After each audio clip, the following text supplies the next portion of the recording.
Alright. So, I don't think we have anything much to do right now. This is 2200, this is 2100. At 2200, okay. And then this is later, Ruby on the Coast, Man of Plenty, Booze, Murder Weapon, right. What we can do though, is read this damn book. History of Innocences, written by a fascist. Sure. The Greatest Innocence by João Paulo Salomão Lopes de Fuego. The book is large and heavy. Crack open this immense tome. Browsing through the various chapters, you try your best to understand the ceaseless overflow, the sprawl of names, dates, places, events historical. Most of it ends up as a twisted mass of facts inside your brain. Okay, Your sure. educational survey is done. Did you catch any of that? No. Oh well, it's pop quiz time. Let's see what you've learned. This might take a few minutes. You ready? Sure, why not? Yeah, let's go for it. That's the spirit. Here we go. Question 1. Who was the first innocence? First Innocence. Oh yeah, this is what I was made for. That's all right. Go on, give me all the hints. Sola? Dolores Day, yeah. Dolores Day. Incorrect. What? Dolores Day was the innocence of humanism, internationalism, and the welfare state. She codified parliamentary democracy and created modern institutions. Among these, the moral intern. She was powerful and beautiful on all her icons. Okay. Her colors are silver, white, and apricot. And when you think her name, Dolores, stomach acid rises to the back of your throat, and it hurts. You see a flash silver, a wreath, an airport bag, and blonde hair. You don't know why. Another choice, perhaps? I guess. Steer clear of this one. There's something terrible about this one. This one. What? A strange sensation of loss. When she left the earth, the dust, and the ice, and the humans. That is unimportant to the quiz. Stop thinking about this. Okay. Yes, the quiz is impersonal. No need to rouse sensations in yourself at the mention of Dolores Day. Who was the first innocence? It wasn't Dolores Day. Sola? Incorrect. Oh. Sola was anointed during the previous century and even lived to see the current one. She was an urban planner who spoke her mind and largely left history to its own devices, encouraging people to excel on their own rather than prescribing to a deified model of history. She is often called an anti-innocence. Okay. Sola resigned after an assassination attempt by a Yugo nationalist who blamed her for not taking the side of the left during the turn-of-the-century revolutions. Innocences don't usually resign. Care to try again? The Penecynesian. Correct. Ah. Nothing much is known about him. It's not even clear that he was a he, but Franco Negro presumed as such and called him Pius. Pius. He's depicted as a young man with molten gold pouring out of his mouth. All he spoke was gold. It's said he invented God and equality of men before God. He also introduced the gold standard as a way for measuring people's love for Aram. Aram, okay. As the first innocence, he declared that there should be more of those like him. It is presumed his disciples were the beginning of the Holy Party, the founding party. Sure. Question 2. Who was the strongest innocence? Easy. Everybody knows the answer to this. You, me, anybody. Dolores Day. Incorrect What? again. While she originated many modern institutions, launched several successful expeditions, and was even critical of the Innocentic system itself, and somehow keeps popping up in your mind, she is not often considered the strongest. Okay. Even though the words most associated with her rule are l'amour, la compassion, la autodiscipline, love, compassion, self-control, which could be seen as facets of strength. Would you like to try again? Doesn't sound too familiar. Shoot me a hint. An Yeah. innocence is the highest category of historical personage in the world. a literal personification of history. Traditionally, an innocence, when anointed, assumes supreme rule over the Occident or the known world in general. At least the parts that matter. Okay, very interesting, but that doesn't help me answer the question, yeah. I can do better. Okay, so commonly an innocence does not enforce his or her power through military power. This is seen as unnecessary. The innocence wins because an innocence can't help but win, for their deeds are inevitabilities. Did this help? No? Damn. Great Dolores.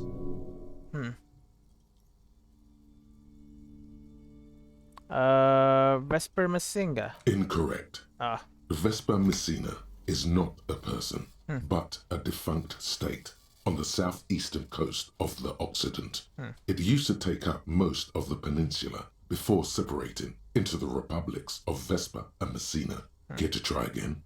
Francesco. Correct. Named the innocence of militarism, he codified hereditary rule, but at the same time ended serfdom and established the Inter-Isolari Real as the global reserve currency. Nice. He also established the concept of the nation. The nation. Franco Negro attempted to solve the rising tensions between the aristocracy and bourgeoisie by building a unified society in which every man has a place and a mission, but at the same time may rise to nobility provided on the strength of his virtue.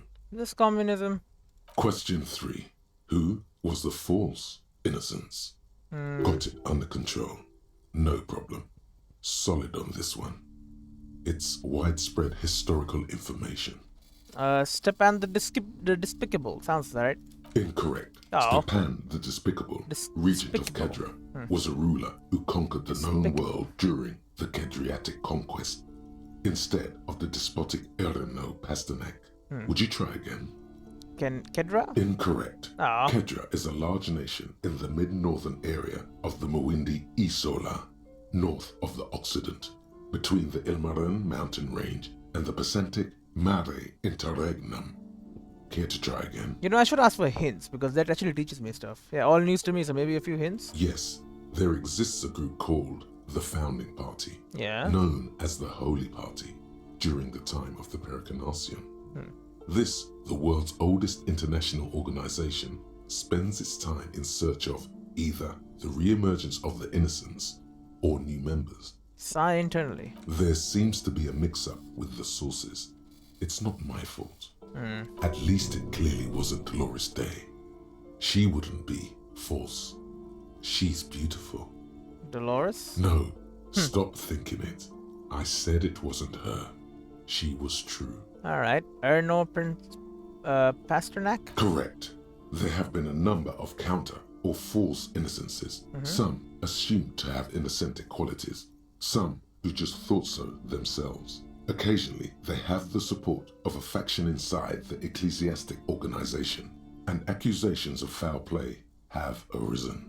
Okay. The most famous and important of these was Erno Pasternak. He was into torture, despotism, hymns, cannons, and world conquest, but got defeated and humiliated by Stepan the Despicable of Kedra. Final stretch. You've come so far and learned so much. This is the most important one. Question 4. Who was the greatest innocence? The most important of them all. The most precious to humankind. Dolores Day? I've got it. Honest. Dolores Day. Correct. The Mesk might see Franco Negro as the father of nations, but as of this century, there's been a great shift in attitude.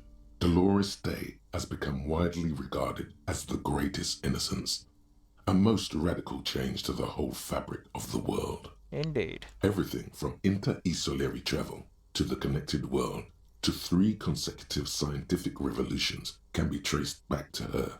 Every decade that passes, she seems less human somehow, and more beautiful. She's become like a god. And more beautiful.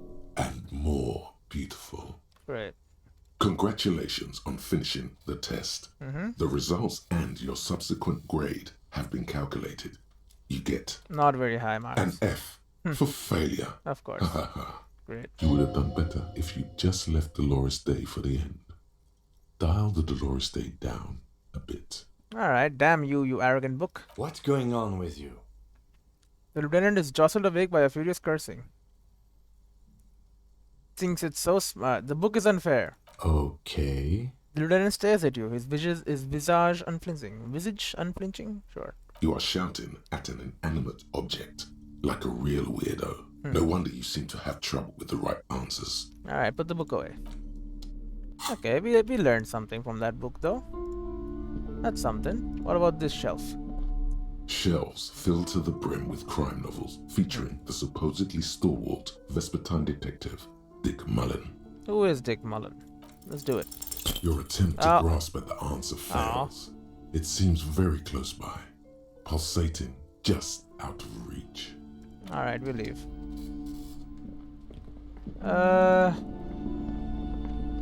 Hey kid, what do you got? You got something? Hi, Ace Detective. Are you here for more books? Apparently not. How about a game though? A small mountain of colorful board game boxes. Suzerainty. There are numerous types of games for all ages. A lot of shelf space seems to be taken up by Wirral-related merchandise. I want to buy Suzerainty. Yeah. Wonderful choice, sir. A Smells it. wholesome family game. And Voral as well. If you say so. She gives but you a you curious better glance. stay away from those immoral occult rituals. And I'll leave. That's all my money gone. A civilization building board game where you get to choose a nation and set off to colonize and exploit other cultures. A star-shaped note on the box proclaims the game now includes a completely new genocide option. Amazing. In your hands, you hold a brand new copy of the game, Suzerainty. It's snugly wrapped in a skin of plastic. Open it up. The cover features a charming illustration depicting a mass of grinning laborers loading goods onto a ship, while a richly dressed administrator oversees their work. The exact location and time period are left deliberately vague, but it's clearly meant to represent the economic relationship between the Revacholian suzerainty and its many vassals. So we were like the main guy, and now we're destroyed. Shake the box. The box has a nice heft to it.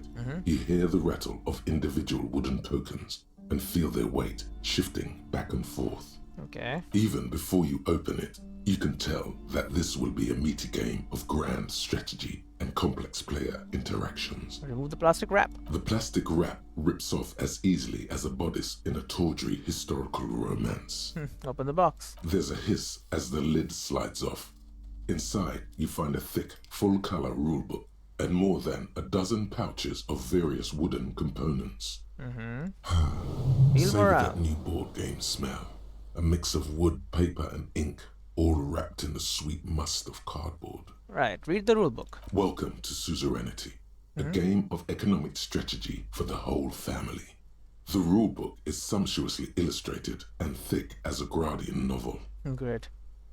Economic strategy, more like rapturous plunder and exploitation. Proper game to teach children about the importance of trade and global economy. History seems problematic, but it is important to teach children basic economic concepts. Keep reading. Sure. It is important to teach kids basic economic concepts. The colorful illustrations depict cheerful morale. workers picking apricots, hauling marble sculptures out of crumbling temples, and harvesting a strange magenta-leafed plant. Everyone is smiling. Of course they are. You begin to suspect there may be a political agenda to this so-called family game. Only one way to find out. Keep reading. The instructions are opaque at first and introduce many concepts you're not familiar with. Fortunately, there are many diagrams and examples throughout. Those are good always. You soon figure out the basic conceit. Each player represents an administrator for the suzerain of Revachol. Your objective is to increase the suzerain's wealth and renown by accumulating victory points. How do you accumulate victory points? That's where the suzerain's vassals come in. The game features 4 vassal nations, each one home to an economically important resource. Sure. Each turn, the player collects resources from vassals where they've placed workers. They may then rearrange their workers, fulfill contracts for coin and bonuses, or build structures back in Revachol. Sure. As you leaf through the pages, your eye catches on a sidebar labeled Advice for beginners. Read the advice. Remember, there are many paths to victory in suzerainty, but successful players will find one strategy and commit to it wholeheartedly. Okay. Boring, boring, boring. Tear up this rulebook and commit some old school atrocities. Great. Is there any way to invade or commit atrocities or anything fun like that? No. How is the winner decided? The actual scoring system appears infinitely complex, with a series of tables and appendices required to compute each player's final victory point total. You skip that part for now.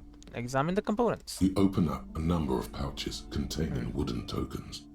There are also several punch boards with other cardboard components that will need to be punched out before you can play. Okay. Punch out the cardboard pieces one by one. Each cardboard token makes a satisfying chick as you pop it out. Soon, a neat pile of cardboard coins and counters has accumulated before you. Nice. What? You're not going to offer to let me punch any of them out? He wants it also. Hey, you can give it to Kim. It's fun to punch those things out though, I know. Check out the wooden tokens, yeah. In addition to the worker and building tokens used by each player, there are also several piles of colorful resource tokens, each representing one of the game's 4 principal resources. Right. From the Empire of Safre, orange apricot tokens. From Ilmarat, the ancestral name of Ilmara, grey marble block tokens. From the Seminine Islands, white sacks of sugar tokens. And from Supra Muindi and Sarah Maritza, magenta tokens for unprocessed cocaine leaves. Amazing. So it's basically like Catan, right? Oh, those are nice. The lieutenant picks up a sugar token and admires it. Put the components away. You hold the open game box before you. Hey Kim, wanna play? The lieutenant looks over the rulebook before he sees something that makes his eyes go wide. Holy shit. The average playing time for this game is 1 to 6 hours. Oh god. I'm not sure we can afford to set aside that kind of time for a game. Suggestion, intriguing components. You know what? Screw it, we'll try. What? Nope. Does the lieutenant hate fun? Ah. Is he the fun police? Who died and made you the fun police? The lieutenant gives you a sour look. He may or may not hate fun, but either way, he does not appreciate your attitude. But I have like work in like 3-4 hours. You try again. Have you tried goading him? You just chickening out because you knew I'd crush your ass. In your dreams, maybe. I've thrashed my share of trash talkers before. Now come on, let's put childish things aside. Persistent, really persistent. At this point, plain badgering may be your best bet. Come on, Kim, please. The lieutenant's eyes so hard for a moment it seems like he may asphyxiate. Alright, detective, you win. How do we play this game? I read the rules already, I'll show you. You explain the basic setup procedures to the lieutenant, who seems to be a quick study. You each take your bag of tokens and counters and unfold the board between you. Let's go. In the center is the crown of Revachon. Radiating outward are her colorful vessels, each one supplying some raw material desired by the suzerain. Yeah. Apricots from Safre, archaeological treasures from Ilmarat, sugars from the Seminine Islands, and magenta cocaine from Supra Muindi and Sarah Maritza. There's also a neat little log to keep track of your progress in case you need to put the game away and return to it later. That's nice.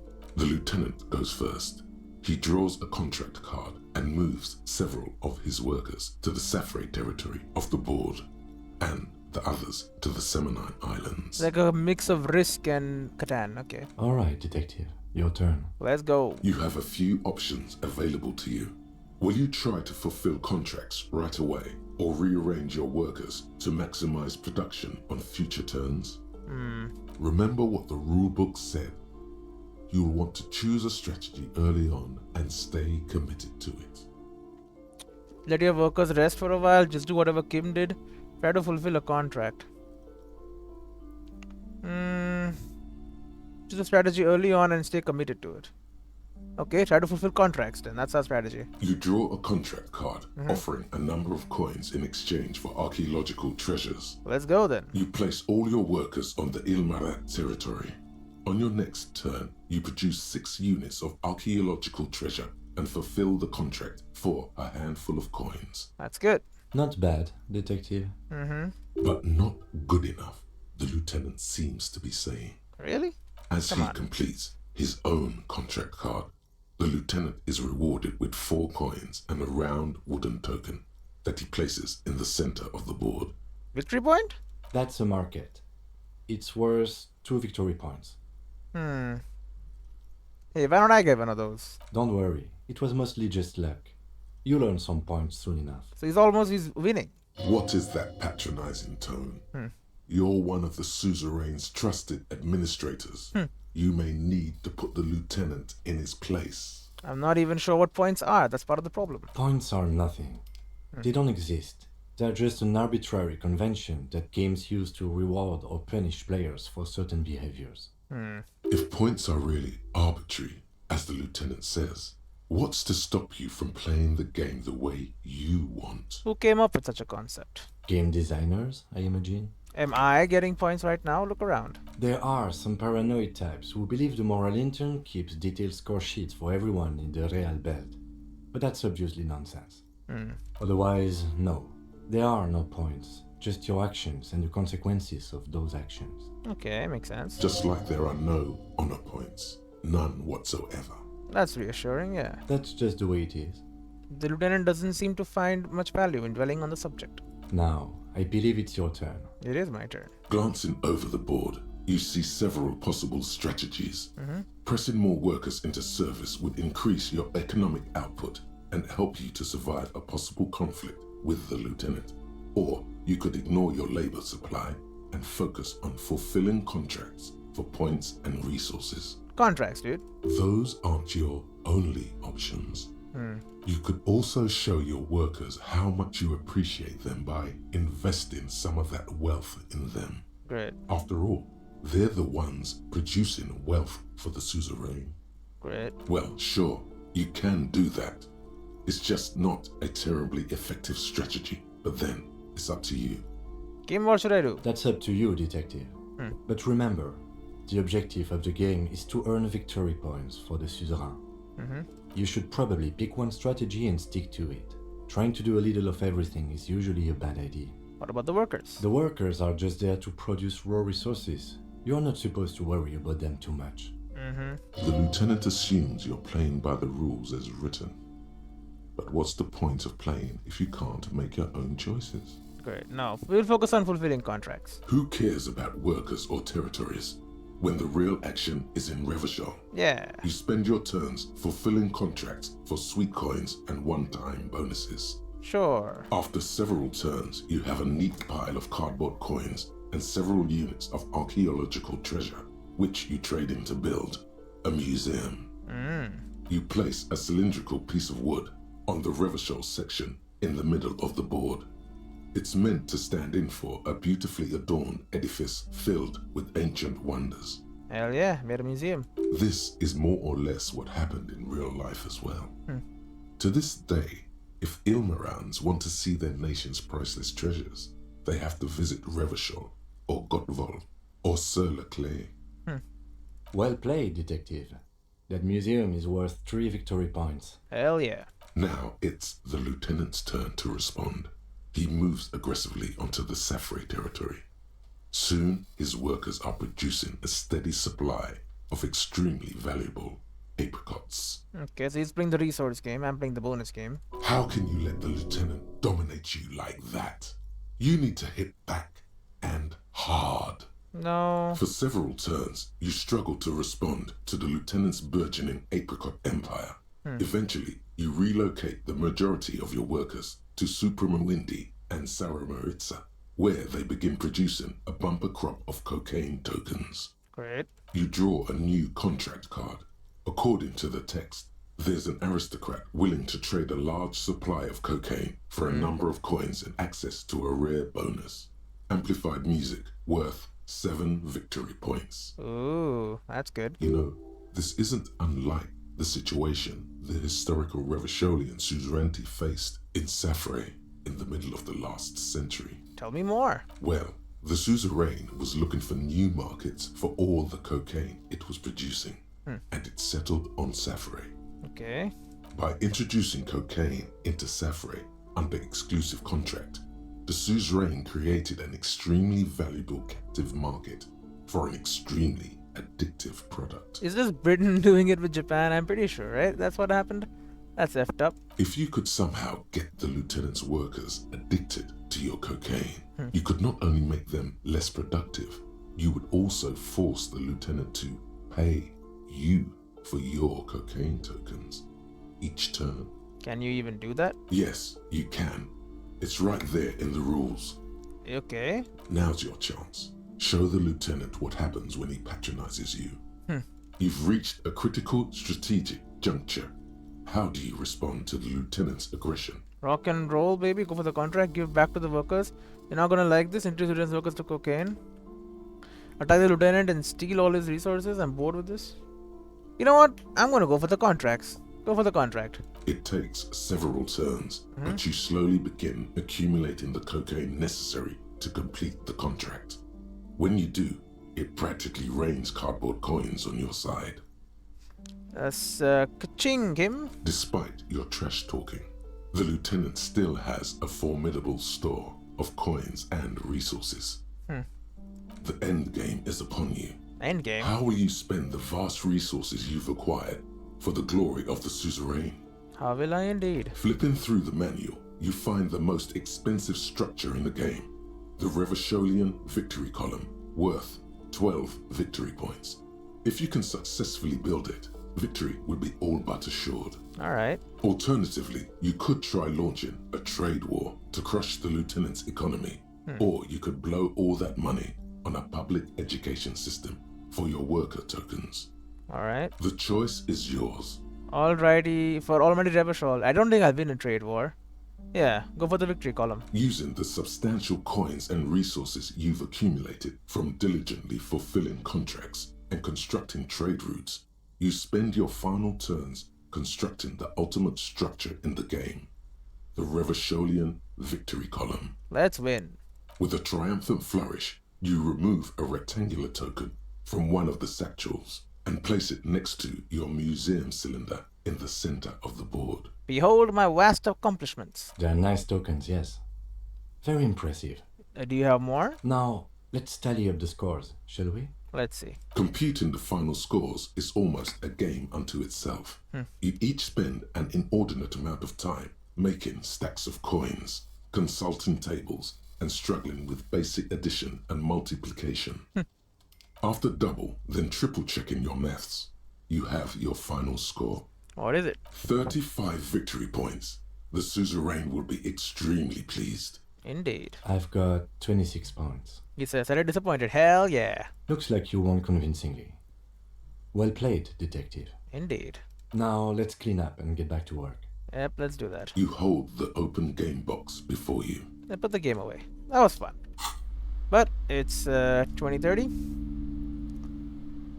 I don't know what I'm doing right now. Guess we'll just leave. That was a good game. I mean, I think I would enjoy playing that game. Kinda. I mean, it's got some political implications, obviously, but you know, if you don't think about that part, it's pretty good. Put our jacket back on and our normal logic shirt, and everything else I think is fine. Yeah. Alright. That's a sad face. That's an angry face. What the heck? Didn't even know those were there.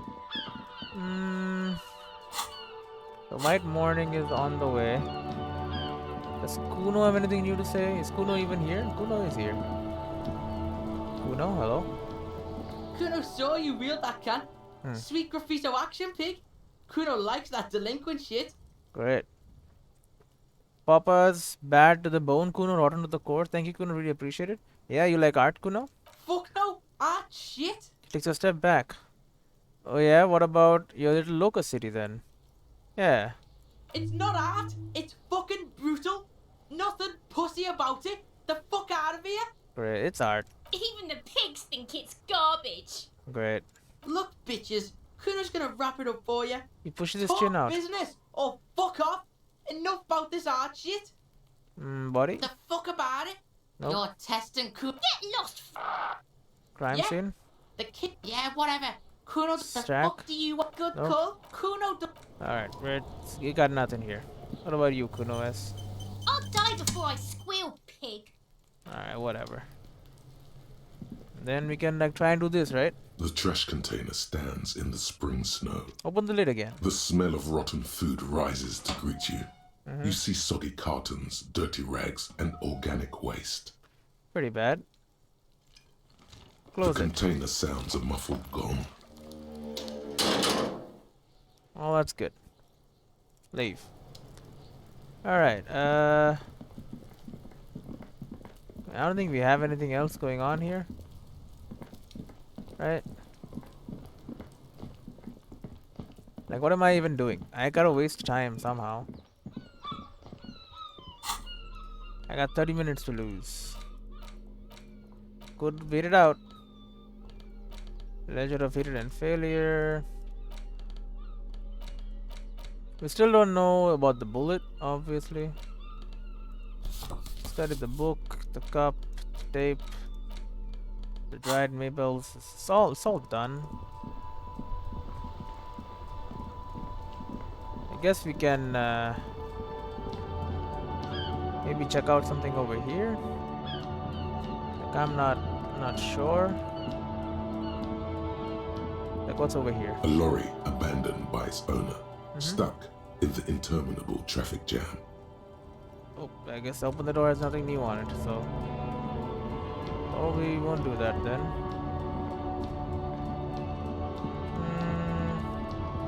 What about Mr. Back to Work? Right to work!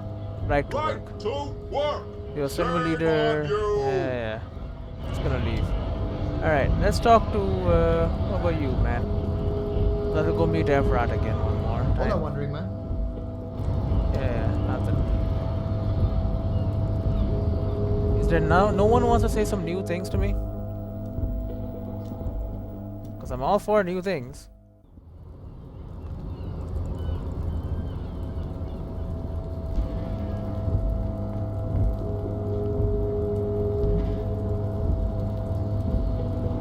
Keep moving.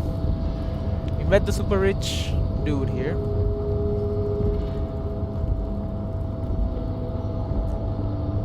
Just run along.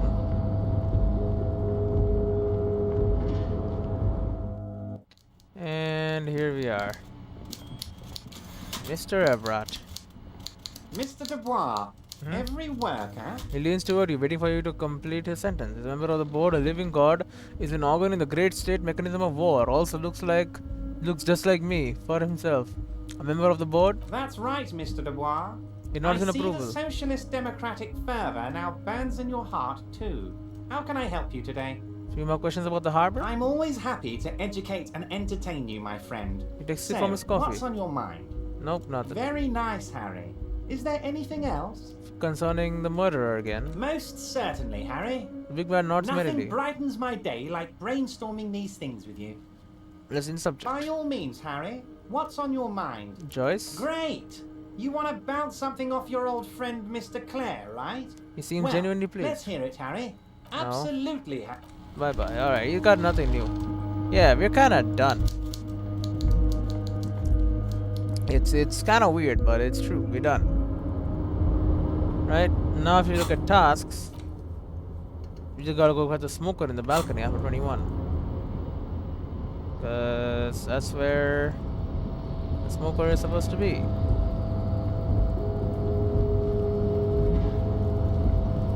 You could enter. And I don't think there's gonna be anything in there, honestly. Just keep it moving. This is where Rennie died. This is the night watchman's booth. It's Rennie's booth. We know that now. So I don't think I killed him, right? Me taking his uniform did not kill him. I think he just died of a heart attack. And we also took his uniform. It was A coincidence, you know? They happen. It has been known to happen. You know what we can try to do? Go back to my room. Try and fix the expression that's on my face. Right? Because that still exists. So we'll just head on back. Now, wait, I don't want him to think that I'm like leaving or whatever. Hey, was there something? You're already set for the night. Alright, I am set for the night. That's good. The thing is, he might just leave, right? If I do that. Space, start cabinet, character sheet, journal, skill check, skill point, time. Read books to pass time quicker. Yeah. High-percent fantastic popular board game illustrated with Buonic vistas featuring odd-looking humanoid creatures. It's the 3rd edition Mega Setting Supplement module and can't be played without the main game. What? Really? Large letters on the front form a title. Wirral. Well, The colourful box is illustrated with bucolic vistas. The cover art also features odd-looking humanoids. Some short, some taller, some with pointy ears, others with ephemeral wings. examine the box. Text underneath the title in smaller typeface reads 3rd edition Mega Setting Supplements module. The side panel adds a sword and sorcery adventure board game with new maps and miniatures. Shake the box. Mysterious things rattle inside. What could they be? What indeed? Dice? Plastic miniatures? A fantastical alternate world full of magic and wonder? It's D&D, of course. None of that witless man from Heimdall, fascist dross, hidden behind faux realistic allegory. Wirral is no cliche-ridden apologia for colonial violence. Wirral is pure imagination. Yes, that's good. Yes, the Wirral setting is known for its complicated system of political alignments. But if you're not into that, you can just hack your way through dungeons in search of loot. Yeah, That's what most people do. that sounds cool. Look at the back. A blurb on the back reads, "Tired of the tedium and toil of modern life? Escape to Wirral. Leave behind e-solas and nations with their petty squabbles. Discard electricity, magnets, and boring technological widgets. It's not really boring, but sure. Succumb to a world of high pasternal fantastique. Unleash your imagination and create an adventure of endless possibilities. Discover the terrible secret threatening Wirral. Can your band of adventurers save the world?" Yeah, we're ready to take on this challenge. Exactly. That's the spirit. Hell yeah. All you have to do is read an intricate rulebook, study an assortment of maps, Great. unfold the illustrated game board, and start rolling dice. Although I thought we can't play without the main game. In no time, you could be romping through grasslands with low-level characters, hunted by Iskala riders, or battling unspeakable monsters in endless dungeons fraught with danger and despair, conjuring up forceful magics to aid your quest. Don't forget heated arguments escalate into physical confrontation with your friends. And for D&D, sure. And most importantly, never forget to rage quit if the dice don't go your way. I'll put the box away for now. It's almost time. We only got like a few minutes left. Does time pass normally? It doesn't, right? Like what if I just interact with this? An old call box with a matrix of push buttons lists all the companies in the East Delta Commerce Center. East Delta Commerce Center? This must be the name of the doomed commercial area. Yeah, that's all these places. Rolling in rags. Nothing happens after you ring the doorbell. They don't want to talk to you. Empty card. This button looks new, but someone has removed the name card. Nothing happens when you try to ring it. This button looks new. I wouldn't be surprised if it hasn't been connected yet. Is it the dice makers? Yep, it takes a step back. It's printing other names on the list. East Delta Pinball, entrance from Building B. Silence. No one answers your call. What was the electric one? Main hall, building A. You hear the same waiting room music, but no one picks up the receiver anymore. Alright. Orlando Harris. You here. ring the doorbell, but no one answers. Which one was the ghost one? What an ominous name for a hair salon. Doesn't bode well for anyone's hair. Andro Orlando. Just seeing the words Andro Orlando gets your hackles up. Its very existence is a threat to your masculinity, to say nothing of your hair. Arm types boxing for young athletes in gym. All you hear is static, but no one answers the call. 24-hour window. You ring the doorbell, but nothing happens. Emma's fashion atelier. You wait for a minute or two, but all you get from the call box is silence. No one answers the call. For bronze taxi, the rest has been burned off. Looks like someone has melted half the plastic off with a lighter. The doorbell doesn't work anymore. Alright, Fortress accident at CA. Silence. No one's home at Fortress accident. Rebel Show Life City. Silence. No one answers the doorbell. Alright, leave. It's gone, by the way. The weird ghost thing that was here before is no longer here. Very interesting. Why is that? Fish. What is this fish here? Right, catch those. Don't cook them.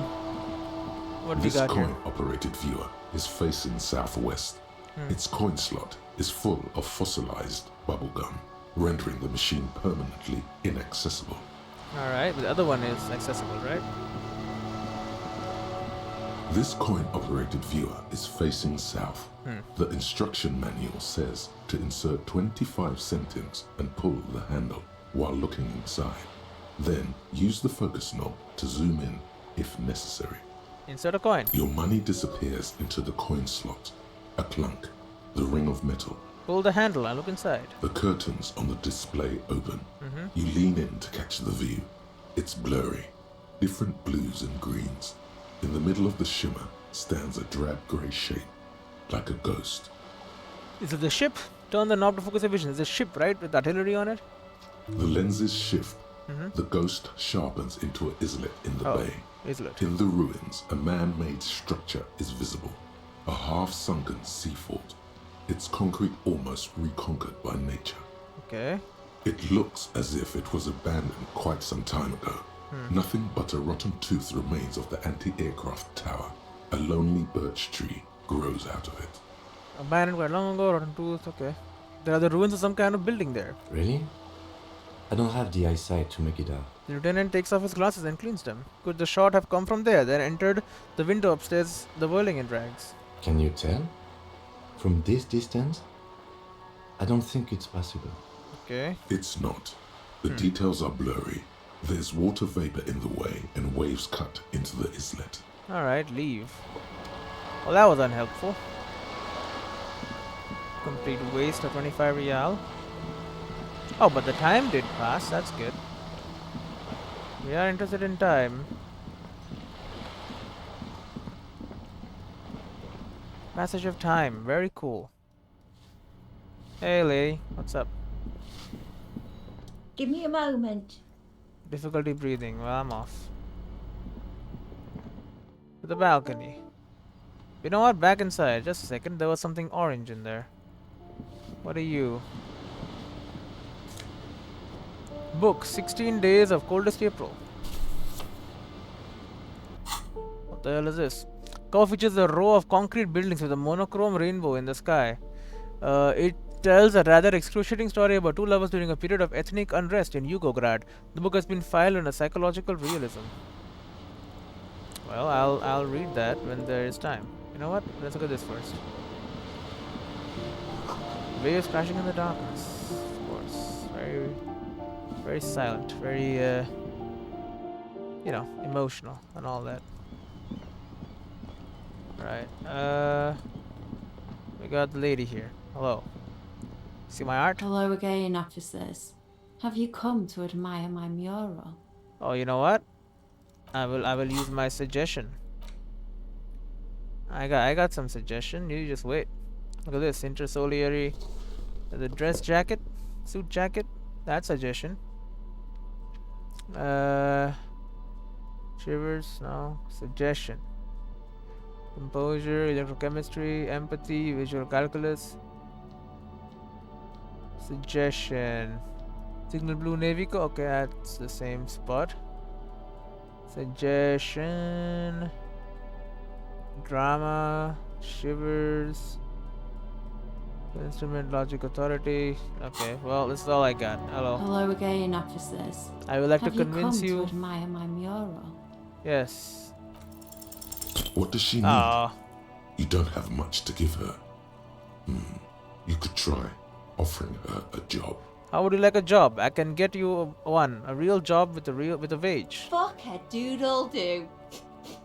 And what job would that be? Cutting you into rashers? Great. Pointed Joyce. She could employ you. She works for people who own the harbor.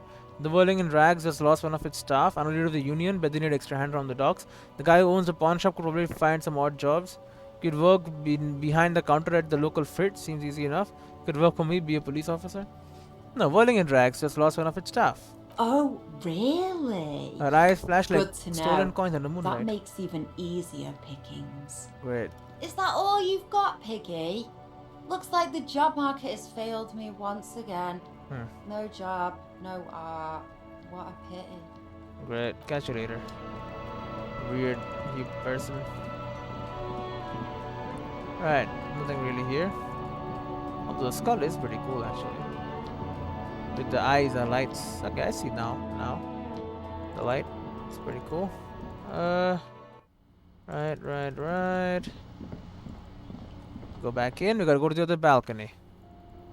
We will find the smoker. It's 2100. Finally. I've been waiting for this time for a while. Other balcony. Here we come. A maroon glow of light pollution rises from the east. Hello, smoker. Guess what? Gendarmerie. Mhm. You found me. The young man on the balcony gives you a bright smile before taking another drag from his cigarette. His slender figure is backlit by city lights, its distant streets and motorways flashing like diamonds. Yes, the cleaning lady let us in. Beautiful.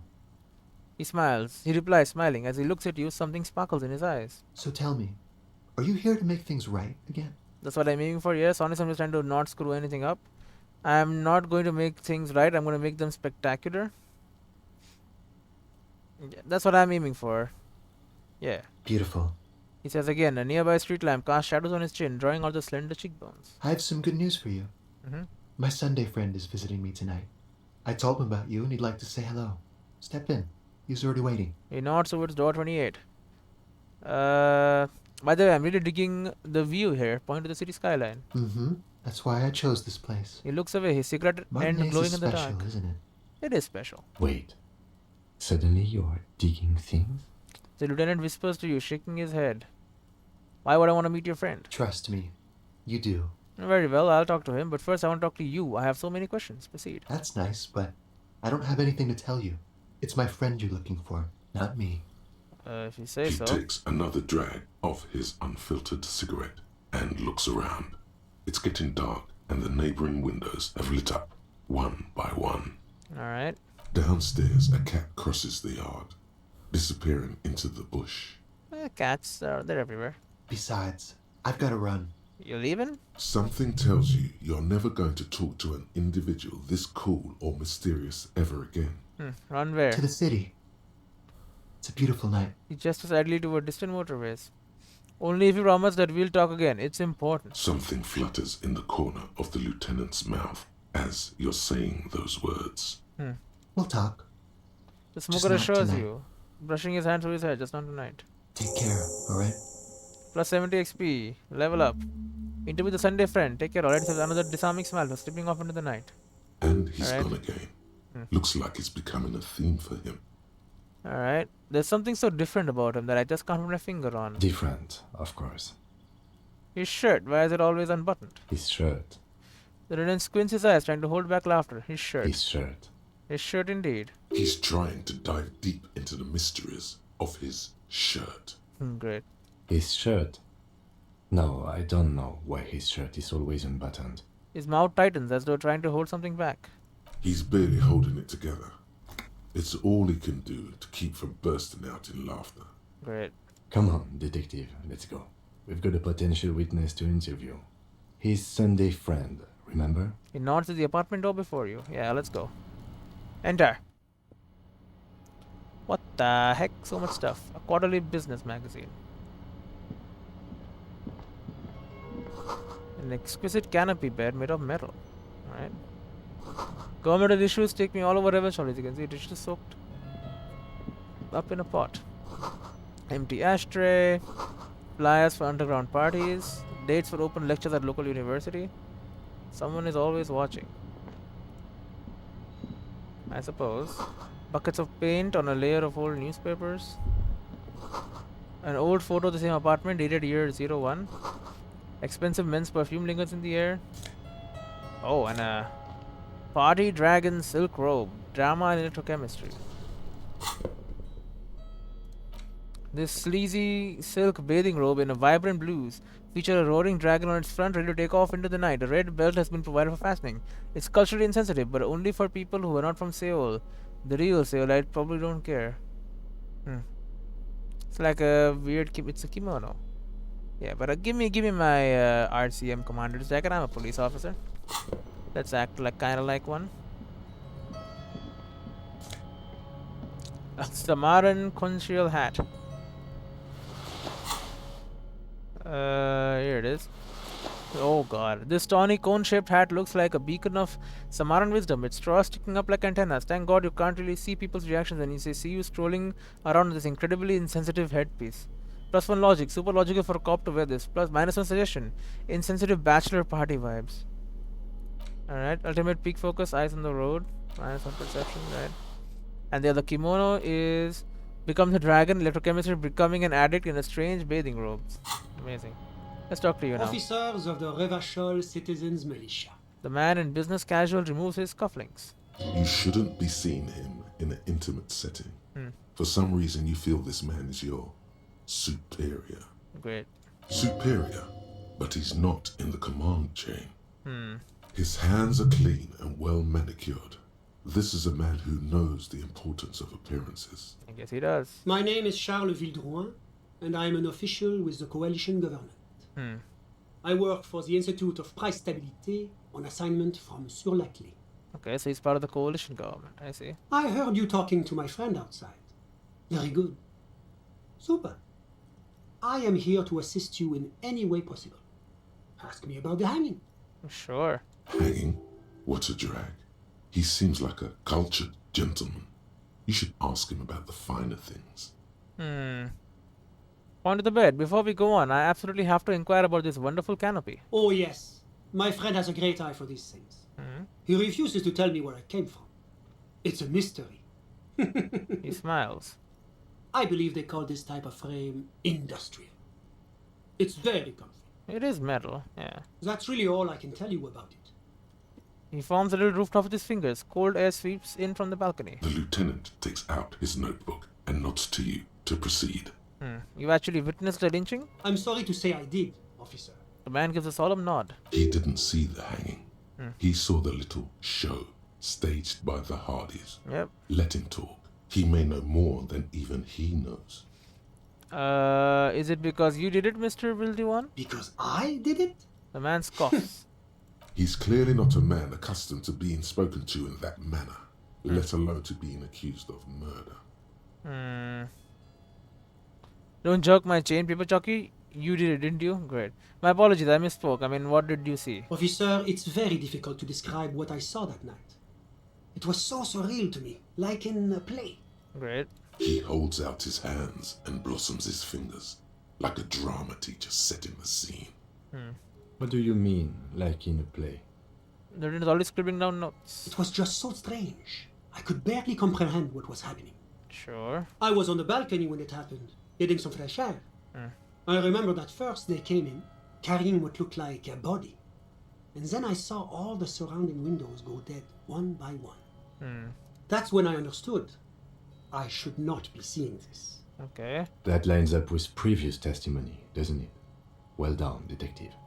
Thank you, sir. I think we've got the picture. Anything else stand out? Only that there were about 8 or 10. I couldn't make out anything. It was so dark. And it was quiet. Quietest lynching I've ever heard of, let alone heard.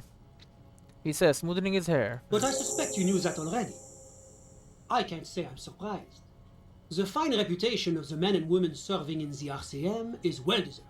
Alright, 10 XP, good. What's an official like you doing in Martinez? The coalition is only looking out for the price stability. Inflation is a killer, like a heart disease blocking the normal circulation of the economy. It must be controlled. It is an index finger. Inflation. Alright. The economy impacts the entire international community, which is why it requires international oversight. Okay, what are you doing here in this apartment? Well, I'm renovating it. It is an interesting project.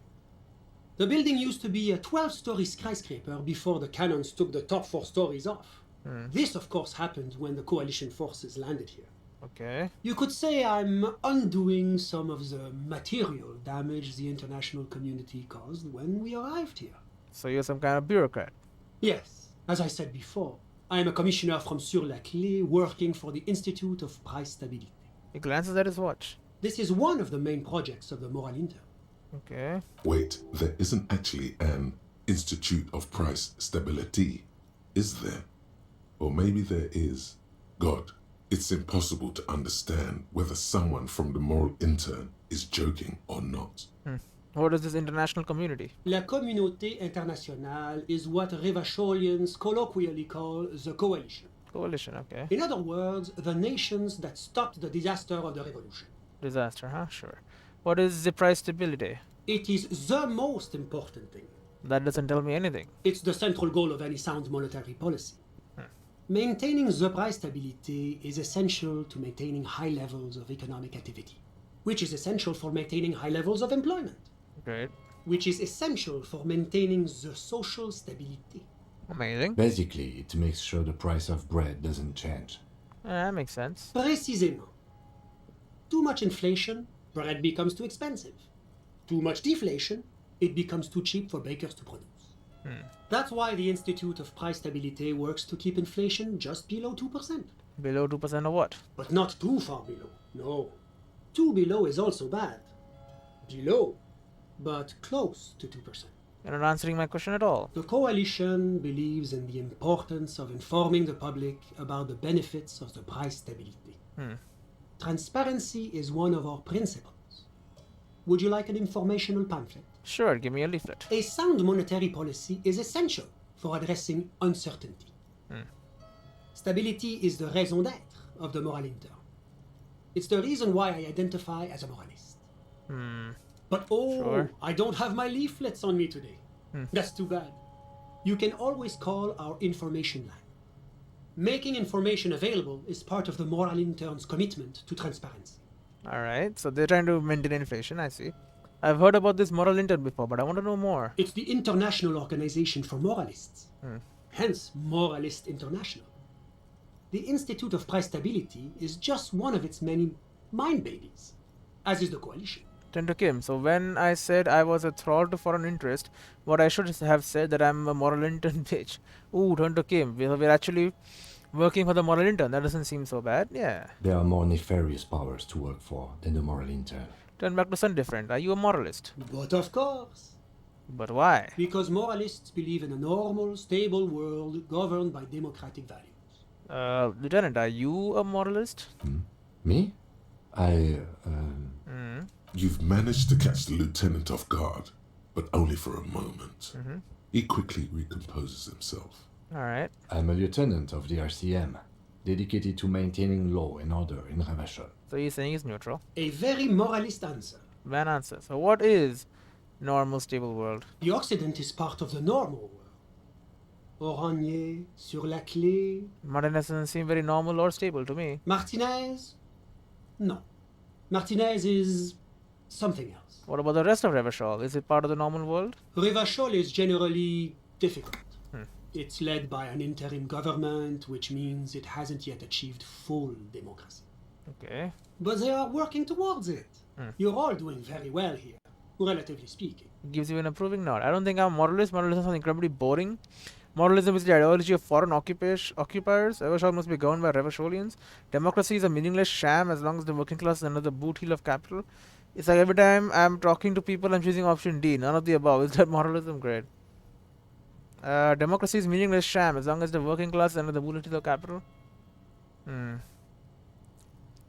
Foreign occupiers. Revachol must be governed by Revacholians. Democracy is meaningless sham as long as the working class is under the boot heel of capital. You know what? Democracy, yeah. Of course, the detective's personal views do not represent the views of the RCM. The ludicrous is true. They are foreign occupiers, what I'm calling him, basically. Your full autonomy is important, I agree. But it's an ongoing process. Nothing happens overnight. You don't want to do either, I think. Now, enough of this delightful political interlude.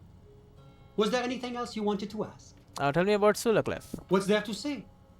Sur-la-Clé is a modern, urbanized country that measures very high on the Human Development and Freedom Index. Mostly, though, it's known as the executive heart of EPIS.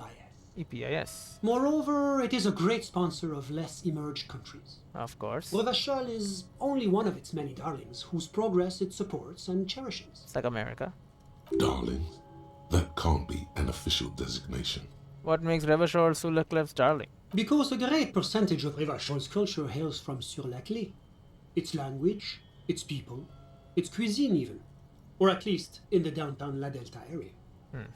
Jamrock and other parts of the international zone have been mercifully spared of Sur-la-Clé's love for meatballs and mashed potatoes. Tell me about Oranje. Oranje is an exemplary nation who, as a core member of EPIS, contributes 28% of our annual budget. Next to Sur-la-Clé, Oranje is probably the most prominent member of the international community. Which one of them is more EPIS? As founding members, they are both very EPIS. Oranje carries a lot of political weight, while Sur-la-Clé takes care of the business side of things. Sur-la-Clé hosts the headquarters of the major EPIS institutions. Okay, but outside of EPIS, what is Oranje? Oranje's economy is one of the most advanced in the world. It has successfully transitioned from heavy industry to advanced services and generally acts as an engine for sustainable change in the international community. Okay, sure. But that didn't tell you anything about Oranje. I once heard from here that they are reasonably sized superpower. Yeah. That's one way to put it, yes. They certainly have the power to exert influence over others, but they only do it in the name of regional stability. After all, Oranje is a moral internation, not some crazed, mesque petro-fascist state. If he knows so much about Oranje, maybe he also knows about Oranje's mercenaries. Maybe. Enough business. Let's talk about something else. Whatever you wish, officer. What if I told you there's a fugitive from the moral intern in Martinez? A fugitive? Yes. Hypothetically speaking, you might add. Hypothetically speaking. Well, I would say that is very bad indeed. Not super. Not super, huh? What sort of a fugitive are we talking about here? Pretty serious, like corporate espionage type stuff. That is extremely serious. Yeah. Corporate espionage may technically be legal in Revachol, but elsewhere it's a very high-level offense. It violates a number of international agreements, in particular the First La Charte Accord. This fugitive must be turned over to the ICP immediately. Have you apprehended them already?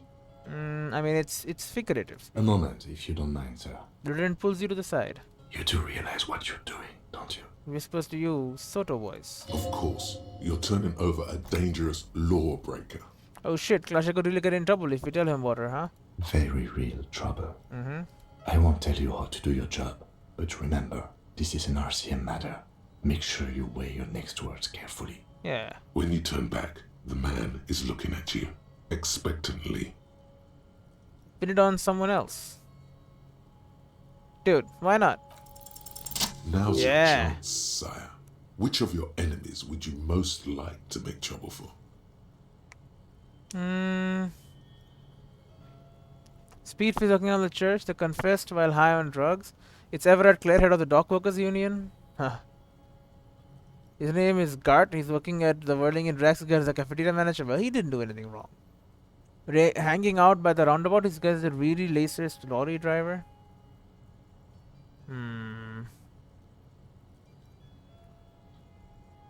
Let's screw Everett Clare, actually. He's doing some bad shit, right? Yeah. Everard Clare? Surely you're mistaken. What do you mean? Have you met Everett? I have. The only thing Everard is a fugitive from is the exercise machine. Great. Besides, in certain less advanced nations, the moral intern may defer to local custom. Great. Customs, like blatant systematic corruption. Customs, like complete disregard for the rule of law. Great. I'll make note of your claims in my report, but I'm sorry to say it's likely to end up in the back of the filing cabinet somewhere in Mirova, unread and forgotten. Great, that's a shame. Yes, it rather is. As much as I am a true believer in international institutions, there are times when even I grow frustrated with the bureaucracy. So you're just gonna make it disappear. Great. Well, no matter. I should thank you for bringing this to our attention. Your efforts have been noted. Great. Now, was there anything else you wanted to discuss? The man who was lynched outside of the car, outside your window, came from Oranje. Oh, that's unusual. The Oraniers are not the kind of people you associate with heinous crimes. It's such an upstanding and responsible country. Really? That's not how I would describe this guy. Well, certainly one cannot rely simply on generalizations. That would go against our commitment to individual freedoms. And, of course, any loss of life is a tragedy. The man... No. So tell me, what have you learned about the victim? The man's other moment of silence, yeah. His name was Elias Correntier. Ellis Courtenay? Elias Courtenay, there you go. That's an interesting name. His earning potential isn't really important. What matters is that he was a mercenary. Aha! A condottiere. The man says, as though describing a character from a fantasy novel. It's hard to believe they still exist. He liked to get high and brag about war crimes he's committed. Yeah. Extremely distasteful behavior. I cannot condone either drug use or needless boasting. Right. Suffice it to say, that is not how we do things in Sur-la-Clé. Of course. That's because they're all a bunch of squares who like to sit around with their fingers up each other's assholes. Amazing. He was a poor foster kid before the Oranese government put him in a military academy. Yeah. It's the responsibility of any good welfare state to take care of its most unfortunate citizens. The man nods. Great. Yeah, he should have been grateful for the help. Sure. Every one of us has our role to play. After he was discharged from the military, he joined a mercenary outfit named Canal. That is extremely unfortunate. Yes, it's regrettable that this practice has a history in certain Occidental nations, even highly advanced members of EPIS. Great. But rest assured, the Oranese government has committed to producing a timetable that would lay out a path to transition to a professional army. Amazing. Soon, there'll be no need for mercenaries like this poor man. What kind of timetable are we talking about here? Oh, it's hard to put an exact date on it. I believe the proposal for the timetable is due to be completed around 60 or 61. What? I guess that's like a decade from now. See? That's the kind of progress that the moral intern makes possible. Amazing, horrible progress. As a merc, he killed a lot of people on the Seminese Islands for the sake of the Oranese pharmaceutical industry. A great shame, yes. Colonialism is a dark specter in Oranje's past. Who's talking about the past? It's still going on. Which is why the work of the moral intern is so critical. It is our great bulwark against another century of bloodshed. Of course, he's a politician. That's all. That's who he was. As I said, the loss of any life is terrible, no matter who the person may have been. I do hope you're able to bring his killer or killers to justice. We must show that the rule of law still applies, even in Rivachon. Amazing. Can you tell me about your friend? Ah, my friend. My friend is a good young man. His family immigrated here from Kedra, and life has not been easy for him. Okay. But he understands the importance of education. He has taken his future into his own hands, and that's all that matters. What's Kedra? Kedra is a candidate member of APIS. Okay, smaller nation. But between you and me, their potential membership is a more contentious issue. What do you mean? that it's never going to happen. They entered negotiations in 21, and it's been pending ever since. Was the EPIS thing you keep talking about? Yeah, but that doesn't tell me anything about Kedra itself. Is it warm there, cold, something in between?